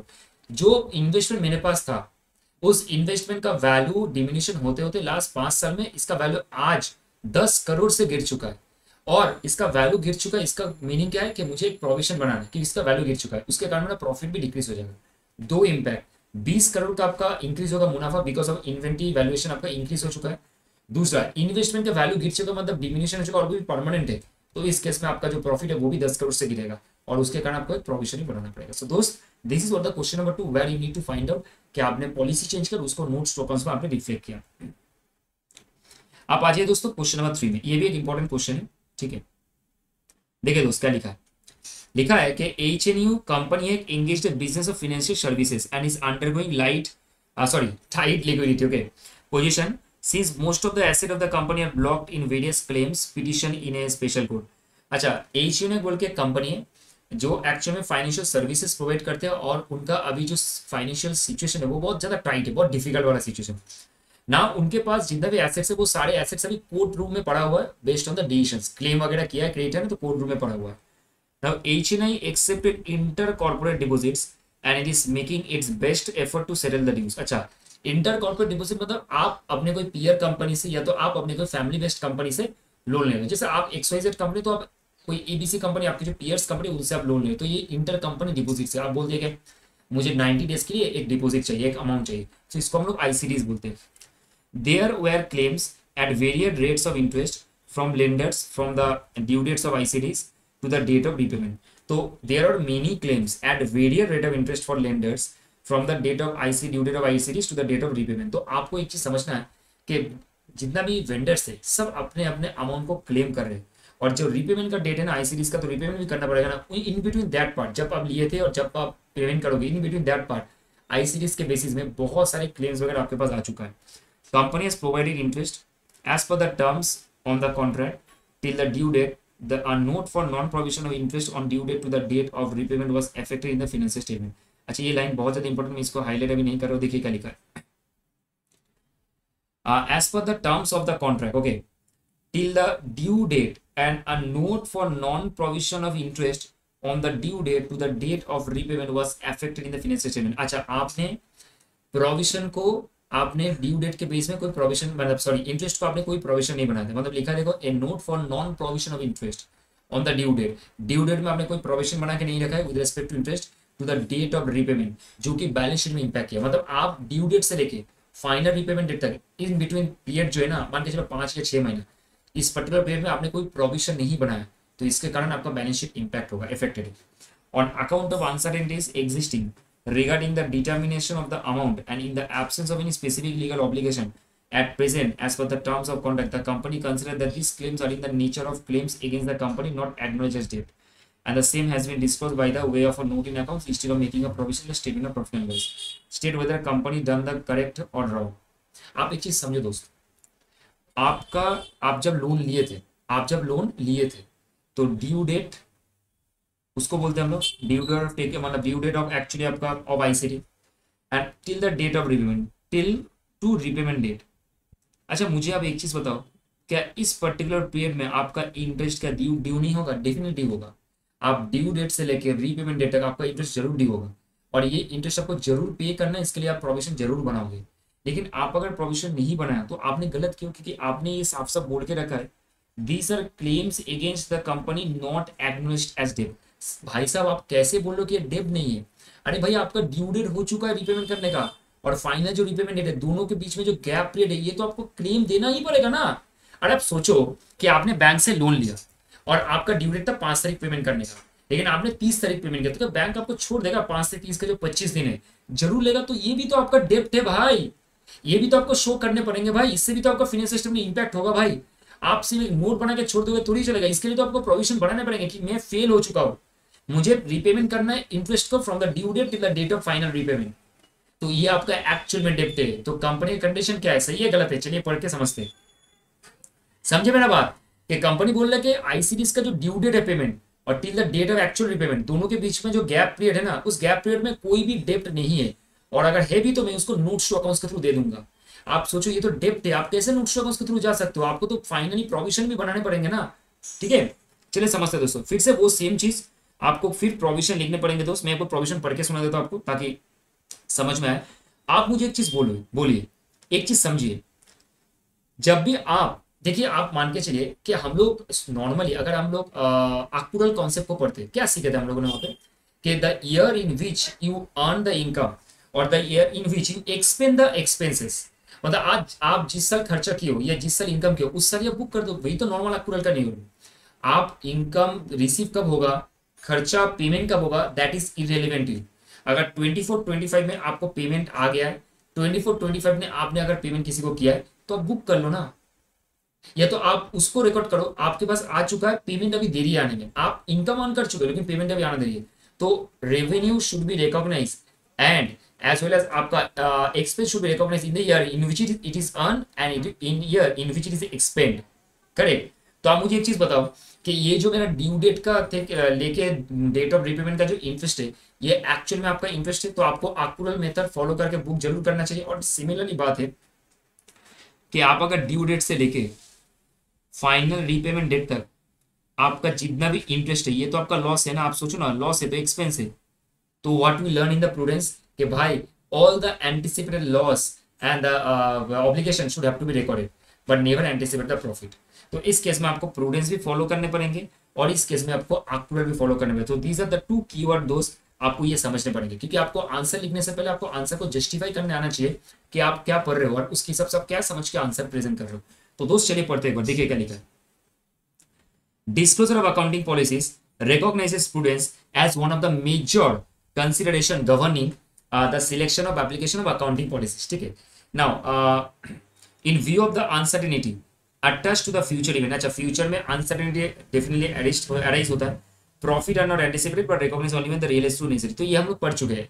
Uncertainty की वजह से हम लोग प्रॉफिट को कभी बुक नहीं करते, लॉस को जरूर बुक कर लेते हैं। Provision is made for all known liabilities losses even though the amount can not be determined. अरे आपको पता नहीं है कि आपका फाइनल रीपेमेंट करोगे, लेकिन आप तो ड्यू डेट से लेके फाइनल रीपेमेंट तक एक प्रोविजन तो आइडिया मोटा मोटा करके कर लो ना अप्रोक्सीमेटली। आपको फाइनल पता नहीं लेकिन प्रोविजन तो करने पड़ेंगे ना, क्योंकि वो सर्टेन आपको पे करना ही पड़ेगा। ठीक है। And represent only a best estimate in the light of the available information. देखो आपको फाइनल रीपेमेंट का डेट पता नहीं है, आपको ड्यू डेट पता है, तो आप एक अप्रोक्सीमेट कर लो कि मुझे 30 दिन बाद, 40 दिन बाद, 1 महीना बाद पेमेंट करना है, तो उसके बेसिस में आप एस्टिमेट करके आपका जो बेस्ट एस्टिमेट है उसको करके आप प्रोविजन बना लो। तो आप प्रूडेंस अगर फॉलो करते हो तो आपको जरूर प्रोविजन बनाने पड़ेंगे, क्योंकि it's a loss to you. ये आपका होगा ही होगा, आज नहीं है कल तो होगा, क्योंकि आपको प्रीपेमेंट तो करना ही है। ठीक है। एज पर AS1 आज ही accrual is a fundamental accounting assumption irrespective of the terms of the contract so long as the principal amount of the loan is not repaid. The lender cannot be replaced in a disadvantageous position for non-payment of interest in respect of overdue amount. From the aforesaid, it is apparent that the company has an obligation on account of overdue interest. तो company के पास क्या liability arise हो रहा है, overdue interest का। In this situation the company should provide for the liability since it is not waived by the lenders at an amount estimated or on reasonable basis based on the fact and circumstances on each case. However, in respect of the overdue interest amounts which are settled, the liability should be accrued to the extent of amount settled. अच्छा देखिए क्या लिखा है यहाँ पे, मैं थोड़ा पढ़ता हूँ, यहाँ तक तो क्लियर आई थिंक सो आप लोगों को। ठीक है, मैं यहाँ से एक बार गो थ्रू करवाता हूँ आपको। देखिए क्या लिखा है। In this situation, the company should provide the liability at an amount estimated or on the reasonable basis based on the fact and circumstance of each case. तो आप एक एस्टिमेट कर लो, आप एक फिगर को माइंड में बैठा लो कि मुझे 10 दिन बाद, 15 दिन बाद पेमेंट करना, उसके हिसाब से एस्टिमेट करके आप अपना प्रोविजन को सबसे पहले बुक करो। In respect of overdue interest amounts which has settled, जो सेटल हो चुका है, the liability should be accrued to the extent of amount settle. जितना आपने लायबिलिटी को सेटल किया उसके रेस्पेक्ट में आप अपना उसको अक्रू कर लो। ठीक है। Non provision of the overdue interest liability amount to violation of accrual basis of accounting. अच्छा आप अगर ओवरड्यू इंटरेस्ट के लाइबिलिटीज को बुक नहीं करते तो आप एक्रूअल मेथड को ही फॉलो नहीं करो, क्योंकि एक्रूअल मेथड बोला गया ना कि आपका इस पर्टिकुलर पीरियड का है, बुक करना भाई, क्यों नहीं बुक कर रहे? अगर आपको पता नहीं कौन सा डेट में पेमेंट होगा, लेकिन आपको तो ये पता है ना कि आपको पेमेंट करना है, तो बुक कर लो भाई, ठीक है। Therefore the treatment done by the company not providing the interest from the due date of payment is not the correct. Definitely मैंने आपको बोला था कि आपको जरूर ओवर ड्यू का जो इंटरेस्ट है वो आपको जरूर बुक करना चाहिए। करेक्ट गाइस, तो ये कुछ अच्छा वाला क्वेश्चन है जो मैंने क्लियर कर दिया। अब चलिए दोस्त आगे चलते हैं। ये छोटा सा कुछ छोटा छोटा क्वेश्चन है जो मैं आपको रिक्वेस्ट करूंगा, आप खुद से पढ़ लोगे तो आपको समझ में आ जाएगा, ठीक है। ये आप पढ़ लेना तो आपको ये मोटा मोटा समझ में आ जाएगा, तो कोई दिक्कत वाला ये चीज़ नहीं है एकदम, ठीक है। अच्छा, अब आ जाओ कैटेसिस है 8 में, मतलब 8 नंबर क्वेश्चन में पढ़ लेते हैं, ठीक है। आपके लिए 4 5 6 7 आप खुद से करोगे तो आपका हो जाएगा, ठीक है। एकदम इजी छोटा छोटा क्वेश्चन 2 3 लाइन का है, ठीक है। अच्छा, has the accounting standard 1 prescribe the manner in which the accounting policies followed by the entity should be disclose. मतलब आपको क्या डिस्क्लोज क्या क्या करने चाहिए, ठीक है। तो किस तरीके से आपको डिस्क्लोज करना है और क्या मैनर है डिस्क्लोज करने का, वो हम लोग जान लेते हैं। ये हम लोग पढ़ चुके ऑलरेडी, एक बार जान लेते हैं। देखिए, para 18 to 20 of accounting standard 1 disclosure of accounting policies lays down the manner in which the accounting policy have to be disclosed। मतलब किस तरीके से आपको अकाउंटिंग पॉलिसी डिस्क्लोज करने पड़ेंगे बैलेंस शीट में, सॉरी फाइनेंशियल स्टेटमेंट में, which is stated under to ensure proper understanding of financial statement it is necessary that all significant accounting policy adopted in the preparation and presentation of financial statement should be disclosed। तो पता है sir, हम लोगों ने पहले पहले एकदम पढ़ लिए थे। such a disclosure should form part of the financial statement, definitely sir। all the disclosure should be made at one place, मतलब notes to accounts या तो significant accounting policy में प्लेस करेंगे instead of several scatter places. तो दोस्त 3 चीजें बहुत important है। एक है प्रॉपर अंडरस्टैंडिंग के लिए आपको प्रॉपर सारे डिस्क्लोजर देने पड़ेंगे, आपको डिस्क्लोजर फाइनेंशियल स्टेटमेंट का पार्ट होनी चाहिए, और आपको नोट्स टू अकाउंट्स और सिग्निफिकेंट अकाउंटिंग पॉलिसीज के थ्रू आपको अपना डिस्क्लोजर देना पड़ेगा। कुछ क्वेश्चन है कैटेगरी 9 में जहां पे आपको ट्रू फॉल्स देखने को मिलेगा। चलिए दोस्तों समझ लेते हैं, ठीक है। देखिए दोस्त क्या लिखा, certain fundamental accounting number 1, certain fundamental accounting assumptions underline the preparation and presentation of financial statement. They are usually specifically stated because their acceptance and use are not assumed. I'm repeating again. Certain fundamental accounting assumptions underline the preparation and presentation of financial statements. They are usually specifically stated because their acceptance and use are not assumed. वाह वाह, क्या question है दोस्त, क्या question है। देखो क्या लिखा है यहाँ पे, आप समझो कि आप नॉर्मली फंडामेंटल अकाउंटिंग असम्पशंस को फॉलो करते हो, अंडरलाइन कर लेते हो आपके बैलेंस शीट को प्रिपेयर करने के लिए, पीएल को प्रिपेयर करने के लिए। They are usually specifically stated because their acceptance and use are not assumed। तो हम लोग ये बोलने का कोशिश कर रहे हैं कि ये यूजुअली हम लोग क्या करते हैं, स्टेट लिखते हैं वहां पे, क्योंकि ये हम लोग एज्यूम नहीं करते कि हम लोगों ने इसको फॉलो किया। क्या ये सही है? आप बोलो तो मुझे एक बार, क्या ये सही है दोस्त? आप मुझे एक बार बताइए तो। क्या हम लोग बार बार डिस्कस करेंगे कि हम लोग फंडामेंटल अकाउंटिंग असम्पशन फॉलो कर रहे हैं? अगर आप नहीं फॉलो किया तब आप जाके बताओगे, आप फॉलो कर रहे हो आप क्यों बताओगे, ठीक है। देखिए फॉल्स है, समझे। अगर आप फॉलो करते हो तब बताओगे ना, अगर नहीं फॉलो करते हो क्यों बताओगे। देखिए क्या लिखा है, आपको जस्टिफिकेशन जरूर देना है, लेकिन आपके एमसीक्यू में देखो सीए फाउंडेशन के लेवल में आपको ट्रू फॉल्स का जस्टिफिकेशन देना चाहिए, लेकिन यहाँ पे आपको ट्रू फॉल्स या तो आपको चारों क्वेश्चन मतलब ये रहेंगे ऑप्शन रहेगा, आपको सिर्फ टिक करना है, ठीक है। As per the discourse of accounting policies, certain fundamental accounting assumptions underline the preparation presentation of financial statement. They are usually not specifically stated because their acceptance and user assume। हम लोग assume कर लेते हैं। Disclosure is necessary if they are not followed। अभी तो मैंने बताया था कि हम लोग नॉर्मली बोलते हैं कि अगर फॉलो नहीं करते तो डिस्कस करेंगे, तो क्यों डिस्कस करेंगे, ठीक है। If fundamental accounting assumptions are not followed in preparation and presentation of financial statement, a specific disclosure is not required। कौन बोला है भाई? ये तो लिखा था, अच्छा मैंने वहां पे लिखा था ना, देखो मैं चलो आपको वहां पे पढ़ा देता हूँ। ये देखिए मैंने लिखा था ना कि स्पेसिफिक डिस्क्लोजर फॉलो करने चाहिए आपको, अगर आप डिस्कस करने चाहिए आपको। देखो यहाँ पे लिखा है गाइस, ये देखिए समझ में आ रहा है, ये देखिए दोस्त, स्पेसिफिक डिस्क्लोजर आपको फॉलो करने चाहिए, देने चाहिए, अगर आप फंडामेंटल अकाउंटिंग असम्पशंस को फॉलो नहीं करते, ठीक है। तो ये जरूर होने चाहिए। अच्छा वो मैं ठीक कर दूँ, वहाँ पे पॉलिसी लिखा, वो असम्पशन हो, ये ठीक कर देता हूँ। चलिए चलिए दोस्त आगे बढ़ते हैं और हम लोग इसको समझते हैं। तो गाइज ये भी फॉल्स है, क्योंकि फंडामेंटल अकाउंटिंग असम्पशंस हम लोग को अगर फॉलो नहीं करते तो स्पेसिफिक डिस्क्लोजर चाहिए, ठीक है। आज ही उसके बाद all significant accounting policy adopted in preparation present financial should form part of the financial, true है सर, ये तो ट्रू है एकदम, ठीक है। उसके बाद any change in accounting policy which is a material effect should be disclose, where the amount by which any item in financial statement is affected by such change is not ascertainable wholly or in part, the fact need not to be indicated। False है guys, अगर आपको amount ascertainable नहीं है तो fact आपको जरूर indicate करनी चाहिए, तो ये भी फॉल्स देखिए लिखा है, ठीक है। फैक्ट आपको जरूर इंडिकेट करना चाहिए। तो दोस्त ये भी हो गया, यहाँ से भी क्वेश्चन आते हैं। अब आज हम लोग चलते हैं क्वेश्चन 10, आप पढ़ लीजिएगा, मैं आपको लेके चलता हूँ डायरेक्ट क्वेश्चन 11। अच्छा, क्वेश्चन 11 एंड 12 मोर वाले सिमिलर है, क्वेश्चन 12 सबसे अच्छा है, वहाँ पे तीनों पार्ट आपको पढ़ने के लिए मिलेगा यहाँ पे, तो इसलिए मैं क्वेश्चन 12 को रेफर कर रहा हूँ। आप क्वेश्चन 12 कर लोगे तो आपको क्वेश्चन 11 ईजी लगेंगे, एक ही है, question 11 is smaller than the question 12, ठीक है। चलिए दोस्त ये कर लेते हैं लास्ट क्वेश्चन हम लोग का अभी। सर बांटा लिमिटेड, बांटा BANTA बांटा limited making provision for non moving inventory. अच्छा, नॉन मूविंग को हम लोग स्लो मूविंग भी स्टॉक बोलते हैं, ठीक है, मतलब जो बहुत ज्यादा मूव नहीं करता, बहुत स्लो मूविंग है। Based on no issue for last 12 months up to the 31 March 24। तो आप लोग अभी जो फॉलो करते हो नॉन मूविंग इन्वेंट्रीज का प्रोविजन बनाने के लिए, वो आप नो इशू केस फॉलो करते हो। Now they want to make the provision based on technical evaluation. अच्छा, ये लोग अभी टेक्निकल इवैल्यूएशन के बेसिस में फॉलो करना चाहते हैं अपना इन्वेंटरी वैल्यूएशन। ये आप लोग टेक्निकल वैल्यूएशन के बेसिस में आप लोग फॉलो करना चाहते हैं आपका calculation for the year ending 31 March 25। Total value of stock is 130 lakhs।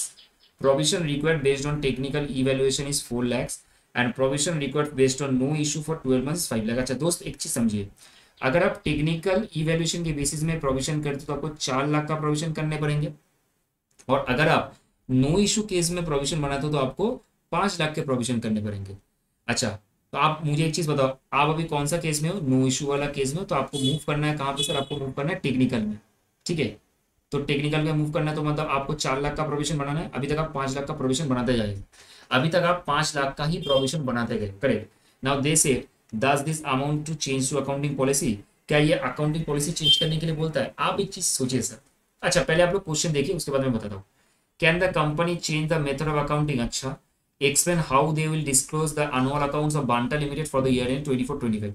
24-25 में किस तरीके से इस सारी चीज को डिस्क्लोज वो करेंगे। आप मुझे एक चीज बताइए दोस्त, क्या ये क्वेश्चन पढ़ने के बाद आपको समझ में आ रहा है कि यहाँ पे आपको ये चीज समझने का बहुत ज्यादा रिक्वायरमेंट है कि यहाँ पे चेंज क्या हो रहा है? क्या चेंज सिर्फ कैलकुलेशन में हो रहा है, या चेंज आपका पूरा पॉलिसी को चेंज कर रहा है, मतलब आपका पूरा मेथड चेंज कर दे रहा है? आप सिर्फ अपना जो प्रोविजन है ना, वो प्रोविजन का जो बेस है वो चेंज करो। समझो यहाँ पे आप अपने जो प्रोविजन है उस प्रोविजन का आप सिर्फ बेस चेंज कर रहे हो। आई एम रिपीटिंग अगेन, आप अपना जो प्रोविजन है उस प्रोविजन का आप सिर्फ बेस चेंज कर रहे हो। यहाँ पे आप और कोई दूसरा चीज चेंज नहीं कर रहे हो, तो आपको सिर्फ यहाँ पे प्रोविजन का बेस चेंज करना है। अगर आप अपने प्रोविजन के बेस चेंज कर रहे हो तो कहाँ पे अकाउंटिंग पॉलिसी चेंज है? आप तो अकाउंटिंग मेथड नहीं चेंज कर रहे हो ना अपना नॉन मूविंग इन्वेंटरीज के लिए, तो आप सिर्फ अपना प्रोविजन का बेस चेंज कर रहे हो। तो this is not a change in accounting policy. I am repeating, this is not a change in accounting policy, याद रखना दोस्त, ठीक है। उसके बाद can the company change the method of accounting? अच्छा, कंपनी का मेथड ऑफ अकाउंटिंग चेंज कर सकता है। अब दोस्त सोचिए, ये क्या चीज का मेथड है? ये आपका एक्चुअली अकाउंटिंग एस्टिमेट है कि आप सिर्फ कैलकुलेशन चेंज करो। प्रोविजन पहले बनाते थे 5 लाख, अभी आप बनाना शुरू करोगे 4 lakh based on technical evaluation. तो आप एक एस्टिमेट्स को चेंज करो, आप अकाउंटिंग पॉलिसीज को चेंज नहीं करते। तो दोस्त यहाँ पे हम लोग पढ़ते हैं, देखिए मैंने लिख के दिया है ताकि आपको ईजी होगा बहुत ज्यादा, ठीक है। The decision of making provision for non-moving stock on the basis of technical evaluation does not amount to change in accounting policy, as it is a just change in the basis of making provision। Provision बनाने का जो तरीका ना वो change किया और कुछ नहीं, ठीक है। The method of estimating provision may be changed in case of more prudent estimate can be made, so it will be considered as a change in accounting definitely। तो ये आप जो अकाउंटिंग जो चेंज कर रहे हो ना, आप बोल रहे हो method of accounting, method of accounting से इंपॉर्टेंट है कि आप अकाउंटिंग एस्टिमेट कर रहे हो, मतलब चेंज इन अकाउंटिंग एस्टिमेट हो रहा है। तो guys yes, it is a change in accounting estimate आपको बोलना है। और अब देखो इसके बाद क्या लिखा है, explain how it will disclose. आप अब डिस्क्लोज कैसे करोगे ये सारी चीज? आपने तो बता दिया कि सर ये अकाउंटिंग एस्टिमेट चेंज है, ये पॉलिसी में चेंज नहीं है, लेकिन आप इसको फाइनल डिस्क्लोज कैसे करोगे बुक्स ऑफ अकाउंट्स में? देखिए दोस्त, in the above case considering the total value of inventory the change in the amount of required provision of non moving inventory from 5 lakh to 4 lakh it is also not material. क्योंकि देखो क्या है कि आप सिर्फ 5 लाख से चेंज करके इसको 4 लाख ही ला रहे, तो ये बहुत ज्यादा मटेरियल है। आप अगर इसका स्टॉक का वैल्यूएशन देखो कितना है, 130 लाख। अब 130 लाख के बेसिस में आप अगर बोलो कि 1 लाख का चेंज होगा, आप समझिए बात को, हाँ 130 lakh is actually value of the inventory, correct. आप उसके बेसिस में आपसे बोलो कि 1 लाख के ऊपर नीचे होगा, क्योंकि ऑब्वियस सा बात है कि आप अपना जो स्टॉक से स्टॉक का जो वैल्यू है वो आप 1 लाख से घटा रहे हैं, करेक्ट। प्रोविजन को 1 लाख से घटा रहे हैं, तो इससे आपका क्या फायदा होता है? मतलब आई थिंक सो इन्वेंट्री के कंपेरिजन में आपका जो स्टॉक का मतलब प्रोविजन का जो वैल्यू वो उतना मेटेरियल नहीं है, तो इसलिए which is not so material, क्योंकि आप सिर्फ प्रोविजन का फंडामेंटली चेंज करो ना। किस तरीके से आप डिस्क्लोज करोगे वो लिखा है, disclosure can be made for such change by way of notes in the accounts of बंटा लिमिटेड फॉर द ईयर 24-25। आप अभी 24-25 में नोट स्टॉक को कैसे लिखोगे देखिए। The company has provided for non moving inventories on the basis of technical evaluation. तो अभी भाई हम लोग टेक्निकल इवैल्यूएशन के बेसिस में हम लोग इन्वेंट्री का वैल्यूएशन कर रहे हैं। अनलाइक प्रीसीडिंग ईयर्स, तो अनलाइक प्रीसीडिंग ईयर्स, ठीक है, had the same method been followed as in the previous year. अच्छा, अगर हम लोग प्रीवियस ईयर में जो मेथड फॉलो किए थे, अगर वही सेम मेथड यहाँ पे फॉलो करते तो हम लोग का 1 लाख का प्रॉफिट डिक्रीज होता। बहुत सिंपल बात, आप सोचो ना, लास्ट ईयर हम लोग ने 5 लाख फॉलो किया था, अगर हम लोग 4 लाख इस बार नहीं करते, अगर हम लोग 5 ही लाख करते तो हम लोग का प्रॉफिट 1 लाख डिक्रीज होता, क्योंकि प्रोविजन आप जितना बनाओगे आपका प्रॉफिट उतना इरेज होगा। तो नॉर्मल सा बात है, अगर आप अपना प्रोविजन बनाओगे, सिंपल आप सोचो, आप अगर ज्यादा से ज्यादा प्रोविजन बनाओगे तो डेफिनेटली आपका क्या होगा, प्रॉफिट डिक्रीज होते जाएगा। So this is what is written है। तो आई थिंक सो गाइज, बहुत अच्छे से रिवीजन हो गया, बहुत ही अच्छे से रिवीजन मैंने आप लोग को करवा दिया विथ क्वेश्चन आंसर प्रैक्टिस। तो दोस्त मैं यही एक्सपेक्ट करूंगा कि आप लोग बहुत अच्छे से पढ़ोगे। इसका नोट्स मैं ऑलरेडी बोल चुका हूँ कि डिस्क्रिप्शन बॉक्स में हमको मिल जाएगा। And guys, thanks a lot for bearing me for last 1 hour. और मेरा ये रिक्वेस्ट रहेगा सबसे, अगर ये वैल्यूएबल डिस्कशन किया मैंने, बहुत अच्छे से आपको समझा दिया सारे क्वेश्चंस को और आंसर को एंड प्रोविजंस को, तो प्लीज़ आप लोग इसको शेयर मतलब करना है आप लोग को सारे दोस्तों के साथ, और लाइक एंड सब्सक्राइब करना मत भूलिएगा, क्योंकि this is the biggest thing that you are going to spread it. And name के संजय भैया बोल के कोई है जिन्होंने मेहनत करके अभी भी आस्ते आस्ते चीज़ों को बना रहे हैं, तो आप लोग अगर एक बार स्प्रेड करोगे तो चीज़ें बढ़ेंगे। और आप बोल सकते हो कि आपके मोटिवेशन से, आपके इंस्पिरेशन से मैं खुद इंस्पायर हो सकता हूँ कि आप लोग मेरे लिए प्रमोट चीज़ों को कर रहे हो। तो गाइस प्लीज़, मैं यही बोलूँगा, हाथ जोड़ करके एक्चुअली, कि जितना हो सकता है आप बोलो। आपको अगर बहुत वैल्यूबल लगा है तो प्लीज़ आप कमेंट बॉक्स में जरूर कमेंट कीजिएगा और बताइएगा कि भैया मैं पूरा 100% अपने एग्जाम में दूंगा, क्योंकि आपने बहुत मेहनत करके ये नोट्स बनाया है और ये क्वेश्चन आंसर को लिख के हम लोग को दिया है और समझा भी दिया है। तो दिस इज ऑल फॉर, ठीक है। चलिए दोस्त, without wasting the time, next AS2 के लिए रिक्वायरमेंट देते हैं, और AS2 के लिए मैं बहुत जल्दी वीडियो लाता हूँ, ठीक है। विद इन 1 दिन में मैं वीडियो लाऊंगा अभी AS2 के लिए। तो तब तक ये AS1 आप अच्छे से कीजिए और कंप्लीट कर लीजिए guys, and keep learning and happy study guys. चलिए, जय हिंद दोस्त।